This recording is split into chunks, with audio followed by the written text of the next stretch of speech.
नमस्कार दोस्तों, कैसे हैं आप लोग। आशा करता हूँ कि अच्छे होंगे। आज मैं लेके आऊँ क्लास 10 का बायोलॉजी जनरल चैप्टर का वीडियो पार्ट 3 है दोस्तों। पार्ट 3 है ये। 2 वीडियो इसका ऑलरेडी डाला हुआ है, ये पार्ट 3 है। चलिए, इसमें पार्ट 3 में हमको क्या पढ़ना है। सबसे पहले हम लोग पढ़ चुके हैं पुष्प के कितने। पिछले वीडियो में मैंने बताया था कि पुष्प के कितने भाग हैं। तब उससे आगे अब चलते हैं। उससे आगे क्या, परागन किसे कहते हैं। कोई भी पुष्प फल देता है किस क्रिया के बाद, तो परागन के बाद। परागन के बाद क्या देता है, वो फल में बदलता है। नोट करेंगे परागन किसे कहते हैं। देखो, परागन क्या होता है। तो परागन किसी भी फूल में क्या होते हैं, परागकोश रहते हैं। क्या रहते हैं, परागकोश। और परागकोश में क्या भरे हुए रहते हैं, परागकण भरे हुए रहते हैं। क्या भरे हुए रहते हैं, परागकण। तो परागकण का परागकोश से निकल करके वर्तिकाग्र तक पहुंचने की क्रिया को क्या कहते हैं, परागन कहते हैं। लिखेंगे आंसर, क्या लिखेंगे आंसर, परागकोश से परागकण का निकल कर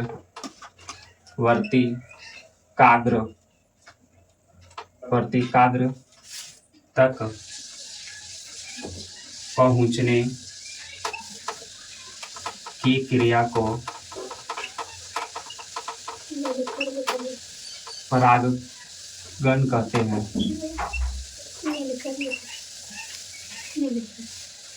क्या, निकलकर, अच्छा गलती लिखा गया,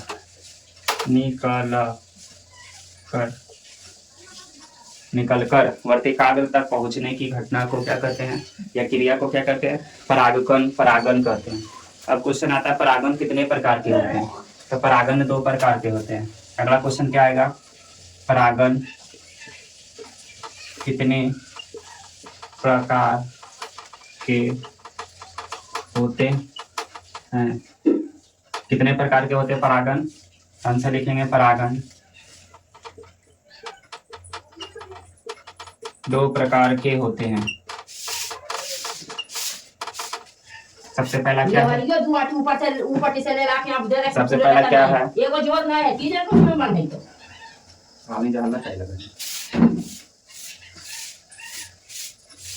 सबसे पहला क्या है, स्वपरागन। और दूसरा क्या है, परपरागन। क्या चीज है, सबसे पहला है स्वपरागन और दूसरा क्या है, परपरागन। चलिए जल्दी से नोट कीजिए इसको। बताएंगे स्वपरागन किसे कहते हैं और परपरागन किसे कहते हैं।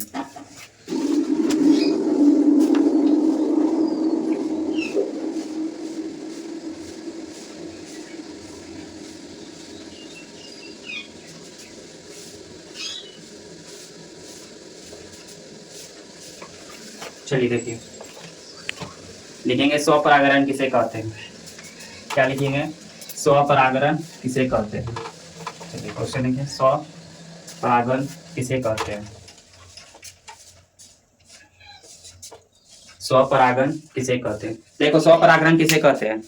स्वपरागन में क्या होता है कि एक ही जो पुष्प से परागकण निकलता है उसी पुष्प पे जाकर के वर्तिकाग्र तक मिलता है, उसे कहते हैं स्वपरागन। मतलब एक ही फूल से पौधा, एक ही फूल से परागकण निकला और उसी फूल के पौधे पर वो क्या हो गया, पहुंच गया, वर्तिकाग्र पर पहुंच गया, तो उसको क्या कहते हैं, स्वपरागन कहते हैं। जिसको इसमें अधिकतर किस में होता है, एक लिंगी पौधे में होता है। एक लिंगी पुष्प में, एक लिंगी पुष्प कौन सा है, उड़हुल है। कौन सा है, उड़हुल, पपीता, ये सब क्या है, एक लिंगी पुष्प के उदाहरण है। इसमें स्वपरागन होता है। कौन सा परागन होता है, स्वपरागन होता है। मतलब क्या है, इसका परिभाषा लिखेंगे कि जब एक ही पुष्प के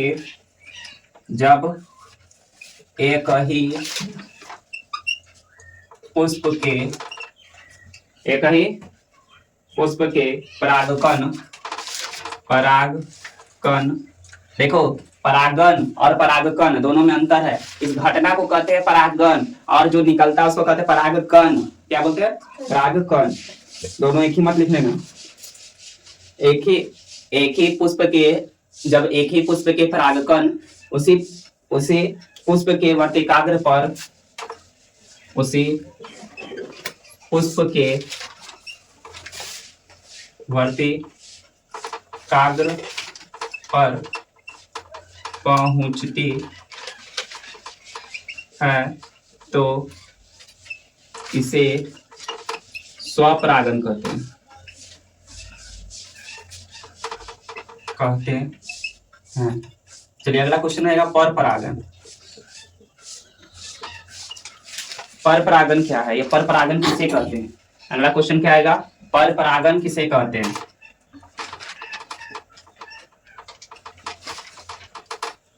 देखो पर परागन क्या है? जब किसी पौधा से क्या निकला? परागकण निकला परागकोश से, वह उस पौधा में से ना मिल करके दूसरे पौधे में जाकर के मिलता, दूसरे पौधे के पुष्प में जाकर के मिल जाता उस परागकोश, तो उसको क्या कहते हैं? पर परागन कहते हैं। इसके लिए माध्यम की जरूरत होती है। इसके लिए हम किसकी जरूरत होती है? माध्यम के लिए। तो माध्यम क्या होता है? कीट पतंग होते हैं। क्या होते हैं? कीट पतंग। कीट पतंग। उस कीट पतंग क्या करता है? पुष्प में जाकर के बैठ जाता है, और उसके जो पैर होता है, पैर में जाकर के परागकण क्या हो जाता है? चिपक जाता है। पैर में जाकर के क्या चिपक जाता है? परागकण। और वह किसी दूसरे पौधे के पुष्प में जाकर के बैठता है, और वो परागकण क्या होता है? वर्तिकाग्र पर पहुंच जाता है, जिससे क्या हो जाता है? फल का निर्माण हो जाता है।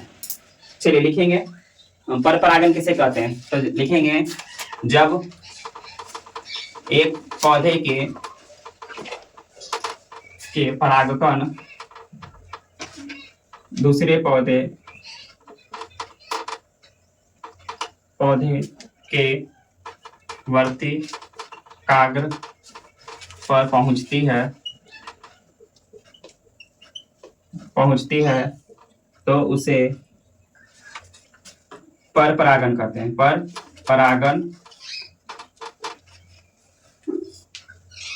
परागन कहते हैं। जैसे में क्या होगा? सूर्यमुखी का पौधा होता है, और क्या होता है? बलसम होता है। बहुत सारा पौधा है जिसमें पर परागन होता है। चलिए जल्दी से नोट कीजिए। इसके बाद है निषेचन। क्या है? निषेचन। निषेचन किसे कहते हैं? जल्दी से नोट कीजिएगा। निषेचन किसे कहते हैं देखेंगे अगला क्वेश्चन। क्या है निषेचन किसे कहते हैं? मिटा दें।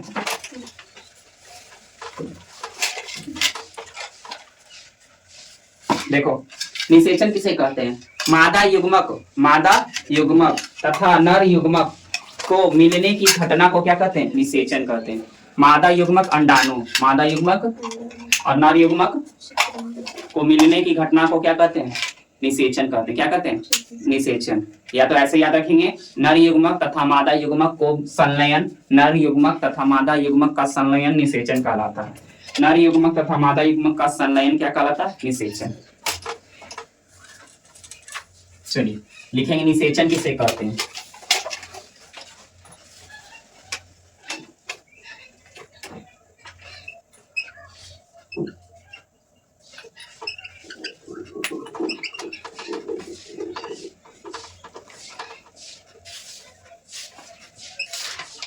नर युग्मक तथा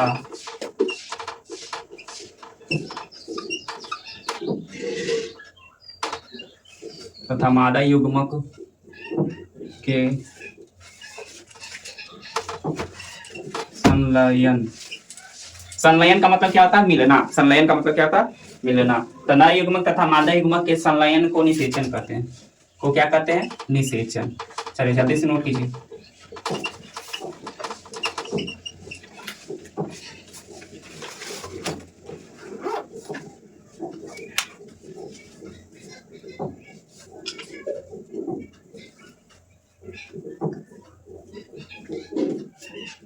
चलिए ये लास्ट क्वेश्चन था पुष्प का पादप में जनन का। ये लास्ट क्वेश्चन था। इसके बाद हम लोग पढ़ेंगे क्या पढ़ेंगे? इसके बाद हम लोग पढ़ेंगे मनुष्यों में क्या जनन। मनुष्यों में जनन, मनुष्य का प्रजनन तंत्र के बारे में पढ़ेंगे। मनुष्य के प्रजनन तंत्र के बारे में क्या करेंगे? पढ़ेंगे। हम लोग कॉपी के बीच में लिखेंगे मनुष्य का प्रजनन तंत्र। मनुष्य का प्रजनन तंत्र समझने की कोशिश करते हैं कि मनुष्य का प्रजनन तंत्र कैसा होता है। तो मनुष्य का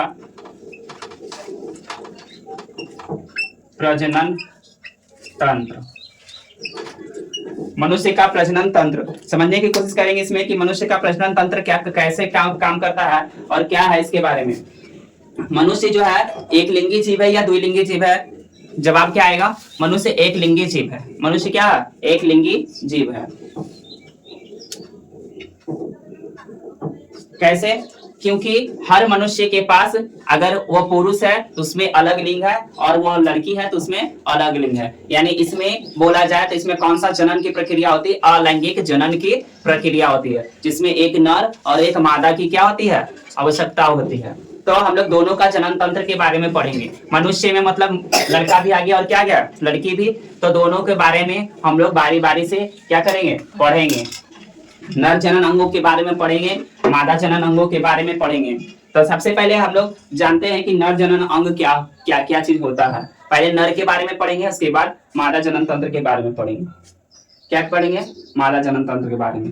तो मनुष्य में या तो वो लड़का हो या तो लड़की हो, उसमें जनन तंत्र का विकसित कितने वर्ष से स्टार्ट होता है? 12 वर्ष की आयु में जनन तंत्रों का क्या होता है? विकसित होना शुरू हो जाता है। तो जब मनुष्य का जनन तंत्र विकसित होना शुरू हो जाता है, उस अवस्था को क्या कहते हैं? किशोरावस्था। क्या कहते हैं? किशोरावस्था।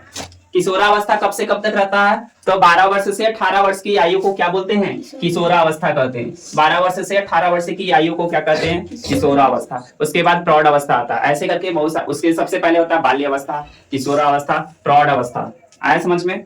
तो सबसे पहले हम लोग पढ़े किशोरावस्था क्या है। तो मानव जनन तंत्र का में 12 वर्ष की आयु में विकसित होने की घटना को क्या कहते हैं? किशोरावस्था कहते हैं। किशोरावस्था किसे कहते हैं? आया समझ में? मनुष्य की 12 वर्ष की आयु में नर जनन तंत्रों का विकसित होना क्या कहलाता है? किशोरावस्था कहलाता है। ठीक है। इस अवस्था में क्या होता है? शारीरिक में आंशिक परिवर्तन होना शुरू हो जाता है। इस अवस्था में क्या होता है? शरीर में आंशिक परिवर्तन होना क्या हो जाता है? शुरू हो जाता है। जैसे में लड़कों के बारे में बताया जाए तो इसमें थोड़ा सा चेंजिंग आने लगता है। आवाज क्या होने लगता है? भारी। लड़कों का आवाज क्या होने लगता है? भारी होने लगता है। चेहरे पर क्या आने लगते हैं? बाल आने लगते हैं। चेहरे पर क्या आने लगते हैं? बाल, यानी दाढ़ी मूंछ का आना। ये सब कौन सा परिवर्तन है? किशोरावस्था का क्या है? परिवर्तन है। किशोरावस्था का परिवर्तन है। चलिए, तो सबसे पहले लिखेंगे किशोरावस्था किसे कहते हैं। सबसे पहला क्वेश्चन इसमें लिखेंगे किशोरावस्था किसे कहते हैं। बारी बारी से सब चीज पढ़ते जाएंगे और लिखते जाएंगे।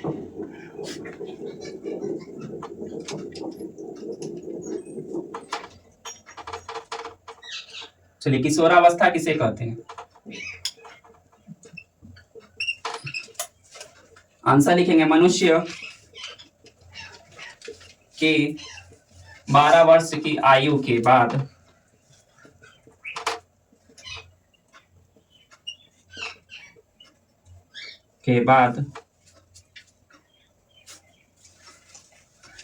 जनन अंगों का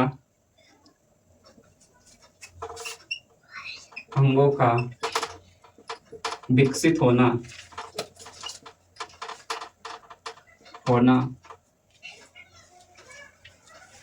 किशोरावस्था कहलाता है।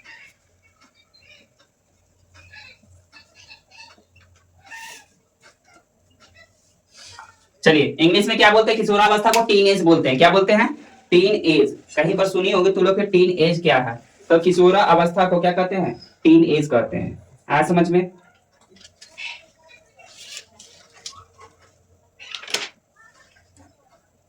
चलिए जल्दी से नोट करें। उसके बाद क्या? प्यूट ब्यूटी। क्या चीज? प्यूट ब्यूटी। प्यूट ब्यूटी किसे कहते हैं? प्यूट बटी किसे कहते हैं? हम बताए थे कि किशोरावस्था में, जब किशोरावस्था में हम लोग आ जाएंगे, यानी 12 वर्ष की आयु से ज्यादा हम आ जाएंगे, तो क्या होगा? शरीर में कुछ परिवर्तन होना शुरू हो जाएगा। शरीर में क्या होना शुरू हो जाएगा? कुछ परिवर्तन शुरू हो जाएगा। लिखो, शरीर में कुछ परिवर्तन होना शुरू हो जाएगा।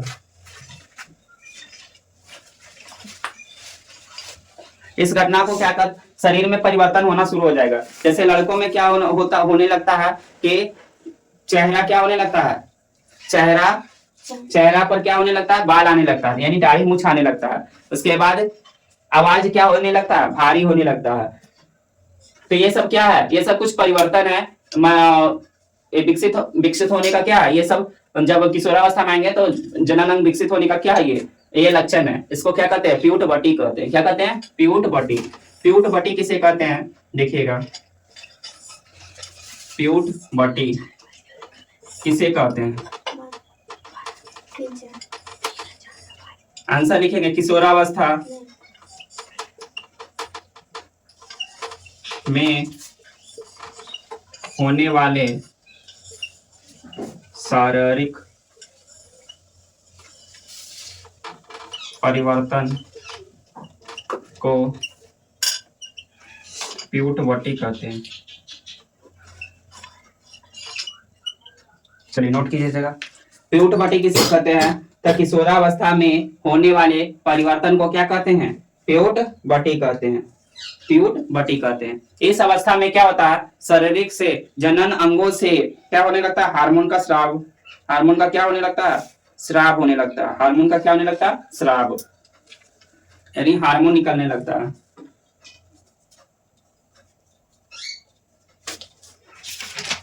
चलिए इसके बाद नर जनन अंगों के बारे में हम लोग डिटेल से पढ़ेंगे कि मनुष्य में नर जनन अंग कौन कौन से हैं। मनुष्य में नर जनन अंग कौन कौन से हैं, चलिए ध्यान दीजिएगा, मिटा दें।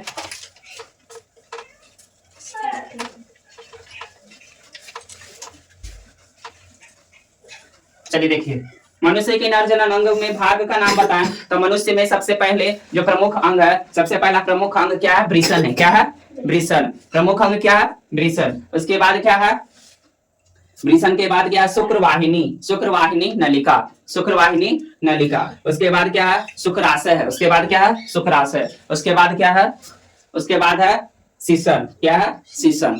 चार प्रमुख भाग है। सबसे पहला वृषण याद रखेंगे, क्या याद रखेंगे, वृषण। उसके बाद होता है शुक्रवाहिनी, उसके बाद होता है शुक्राशय, उसके बाद होता है शीशन। इसके अलावा और भी अंग है इसमें जिसके बारे में पढ़ेंगे, जैसे वृषण के बाद अधिवृषण के बारे में पढ़ेंगे, तो ये उतना इंपॉर्टेंट नहीं है। चार अंग प्रमुख अंग में बोले जाए तो चार अंग है। कौन कौन सा अंग है, वृषण है, शुक्रवाहिनी है, शुक्राशय है, और क्या है, शीशन है। इसके अलावा भी है अधिवृषण, हम लोग याद रखेंगे, अधिवृषण। क्या याद रखेंगे, अधिवृषण। चलिए, तो अगर क्वेश्चन बनाया जाए कि नर जनन अंग, नर जनन अंग के प्रमुख भाग का नाम लिखें, भाग का नाम लिखें, तो क्या बनेगा आंसर, प्रमुख भाग का नाम, सबसे पहला भाग का नाम क्या होगा, वृषण होगा। क्या होगा, वृषण। दूसरा में अधिवृषण लिख लो, अधिवृषण, एक कायल छोड़ रही है, अधिवृषण दूसरा में। चलिए तीसरा में क्या होगा, शुक्रवाहिका, शुक्रवाहिका। चलिए तीसरा में क्या होगा, चौथा में क्या होगा, शुक्राशय, शुक्राशय, शुक्राशय। चलिए पांचवा में क्या होगा, शीशन। चलिए नोट कीजिएगा जल्दी से, ये सब का मैं बारी बारी से पढ़ेंगे, सबका कार्य पढ़ेंगे कि क्या कार्य है, इनमें से कौन सा हार्मोन स्रावित होता है, इसमें सब के बारे में पढ़ेंगे। तो सबसे पहला भाग है हमारा वृषण। वृषण में याद रखेंगे, यह मनुष्य का जो है सबसे प्रमुख अंग है, जनन अंग कौन, वृषण। सबसे प्रमुख जनन अंग कौन सा है, वृषण है। यहीं पर शुक्राणु का निर्माण होता है, वृषण में ही किसका निर्माण होता है, शुक्राणु का। सबसे नर जनन अंग में सबसे इंपॉर्टेंट चीज होता है शुक्राणु। क्या होता है, शुक्राणु। जब तक नर जनन अंग का शुक्राणु नहीं मिलेगा, जब तक संतान की उत्पत्ति नहीं होगी। ये है तभी ये सारे फंक्शन कार्य करेंगे, ये ही नहीं रहेगा तो फंक्शन कार्य नहीं करे, क्योंकि ये शुक्राणु का निर्माण यहीं पर होता है। शुक्राणु का निर्माण कहाँ होता है, यहीं पर। तो सबसे वृषण लिखकर डैश देंगे, वृषण लिखकर डैश दो, या क्वेश्चन बना के लिख सकते हैं वृषण क्या है, वृषण क्या है, या वृषण लिख के डैश भी दे सकते हैं। चलिए वृषण लिख के डैश भी दे सकते हैं, या वृषण क्या है क्वेश्चन भी बना सकते हैं। चलिए वृषण, वृषण क्या होता है, वृषण जो है एक प्रत्येक पुरुष में दो अंडाकार सी रचना होती है जो एक थैली में बंद रहता है। जो एक थैली में बंद रहता है। इस थैली को कहते हैं वृषण कोश। इस थैली को क्या कहते हैं? वृषण कोश। समझ में आ रहा है?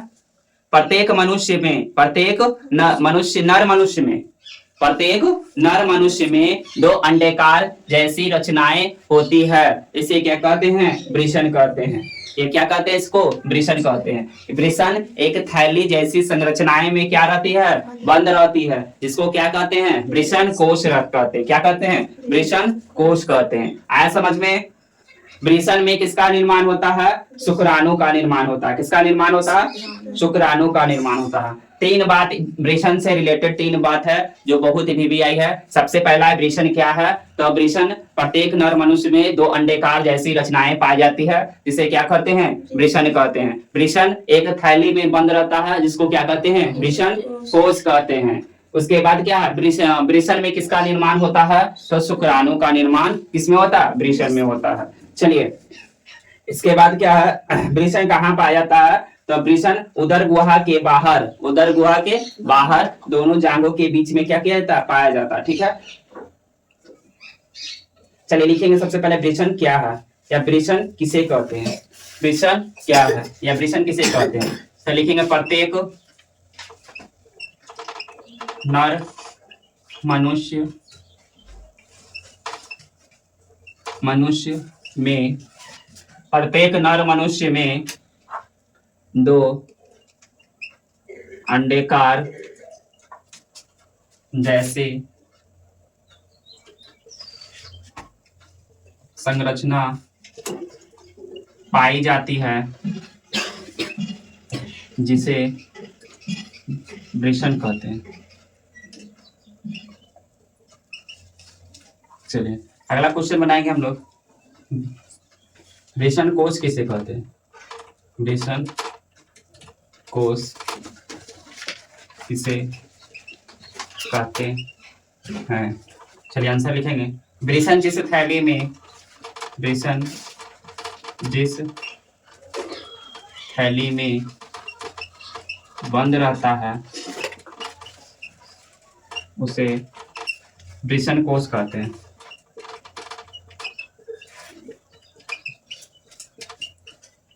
चलिए अगला क्वेश्चन आएंगे।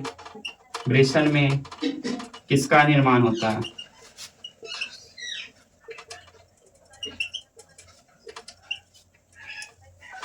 आंसर शुक्राणु का। चलिए इधर ध्यान दीजिएगा। तीसरा क्वेश्चन क्या है? वृषण में किसका निर्माण होता है? तो शुक्राणु का। कभी कभी क्वेश्चन को घुमा देगा, शुक्राणु का निर्माण कहाँ होगा? तो वृषण में। याद रखेंगे, ये नहीं कि सर पढ़ाई ही नहीं है। चलिए अगला है अधिवृषण। अधिवृषण में भी ऐसा ही क्वेश्चन बनेगा। उसके बाद क्या है? अधिवृषण। चलिए मिटा दे इसको।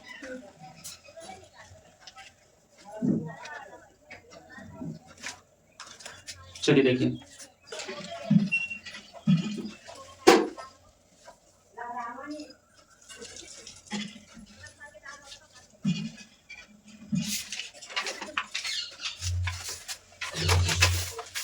चलिए देखिए समझने की कोशिश कीजिएगा।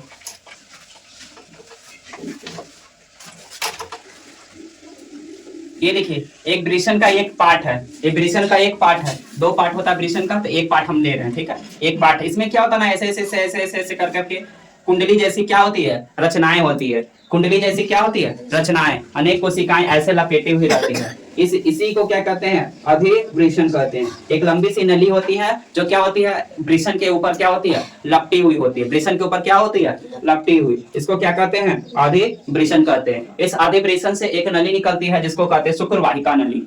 इस नली, इस अधिवृषण से क्या निकलता है? एक नली, जिसका नाम क्या है? शुक्रवाहिका नली होता है।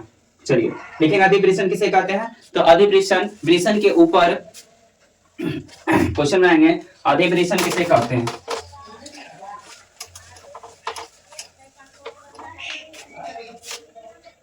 अधिवृषण किसे कहते हैं? आंसर लिखेंगे। वृषण के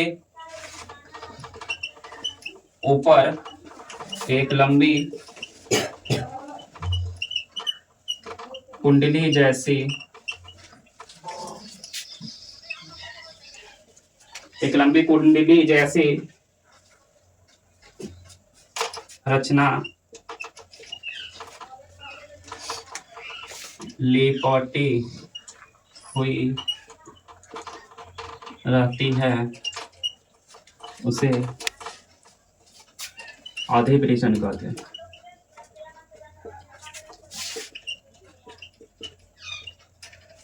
उसे क्या कहते हैं? अधिवृषण कहते हैं। चलिए इसके बाद क्या है? इसके बाद है शुक्रवाहिका। शुक्रवाहिका, शुक्रवाहिका क्या होता है? शुक्रवाहिका नली। तो शुक्रवाहिका नली क्या है? यह एक 25 सेंटीमीटर लंबी एक नली होती है। शुक्रवाहिका नली का काम क्या है? शुक्रवाहिका, शुक्राणु का निर्माण कहाँ होता है? वृषण में होता है। कहाँ होता है? वृषण में होता है। शुक्राणु का निर्माण कहाँ होता है? वृषण में। तो शुक्राणु को वृषण से ले जाने का कार्य, शुक्राणु जमा होता है वृषण में तो बना, मतलब फैक्ट्री कहाँ है शुक्राणु का? कोई सामान अगर बनता है तो कहाँ बनता है? फैक्ट्री में बनता है, कारखाना बनता है। लेकिन कारखाना से बन करके कहाँ जाता है? शहर के अलग अलग क्या जाता है? गोदामों में जाता है। फिर गोदाम से कहाँ जाता है? दुकान में आता है। तो वैसा ही है, शुक्राणु का निर्माण कहाँ होता है? वृषण में। लेकिन वहां पर तो सिर्फ बनेगा ना, जाकर के जमा होता कहीं और। जाकर के कहाँ जमा होता? शुक्राशय में। जाकर के कहाँ जमा होता? शुक्राशय में जाकर के जमा होता है। तो जाने के लिए, ले जाने के लिए कोई नली तो चाहिए ना। तो यही नली है शुक्रवाहिका। शुक्रवाहिका नली ये क्या करता है? शुक्राणु का निर्माण वृषण में हुआ, वहां से शुक्राणु को ले जा करके, वहां से शुक्राणु को ले जा करके शुक्राशय में पहुंचाने का कार्य कौन करता है? शुक्रवाहिका नली करता है। शुक्रवाहिका क्या करता? नली करता। इसको ये इसका दूसरा परिभाषा भी ऐसे भी बोल सकते हैं कि वृषण से शुक्राशय तक जोड़ने वाली नली को क्या कहते हैं? शुक्रवाहिका नली कहते हैं। शुक्रवाहिका नली कहते हैं। चलिए लिखेंगे शुक्रवाहिका नली किसे कहते हैं, या शुक्रवाहिका क्या है? शुक्रवाहिका नली किसे कहते हैं?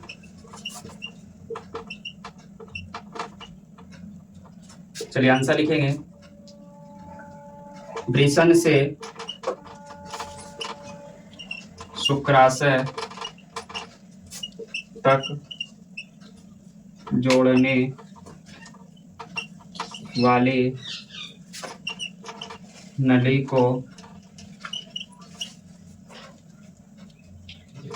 शुक्रवाहिका नली कहते हैं।